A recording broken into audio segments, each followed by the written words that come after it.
Salut vieux, je te donne la bienvenue sur la chaîne Pablino Histoire Géo 845. Retrouvons notre invité Guillaume Gély de la chaîne Guillaume Histoire Géo 777. Salut tout le monde.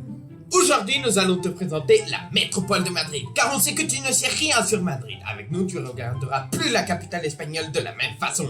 Pour commencer, Madrid a une aire de 604,3 km², à peu près un millième de l'aire de France, et a aussi une population de 3,223 millions d'habitants, qui est 3 fois plus grande que celle de Ciudad Guatemala. Son maire est appelé José Luis Martínez Almeida.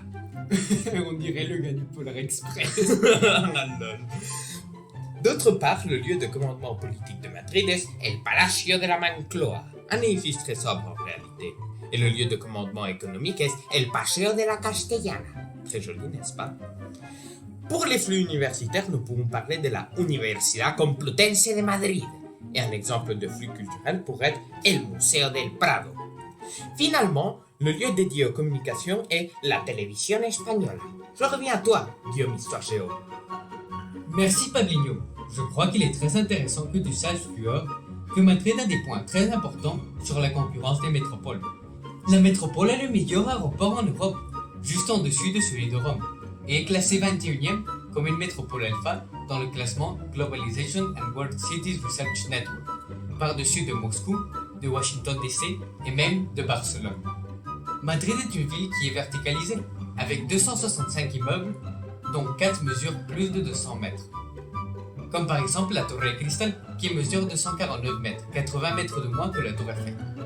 Désormais, Madrid n'a pas eu de grands événements à part la finale du foot en 1982. Avec Naranjito. Et même si elle s'est postulée pour les Jeux Olympiques de ces dernières années. Madrid n'appartient à aucun espace mégalopolitain.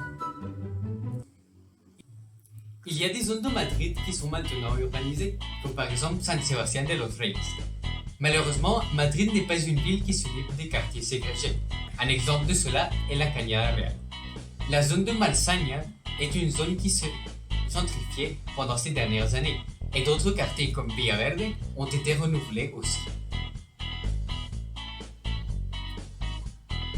Finalement, est-ce que Madrid est une métropole internationale? Oui, elle comporte une grande partie du PIB, plus précisément un 19% du PIB d'Espagne.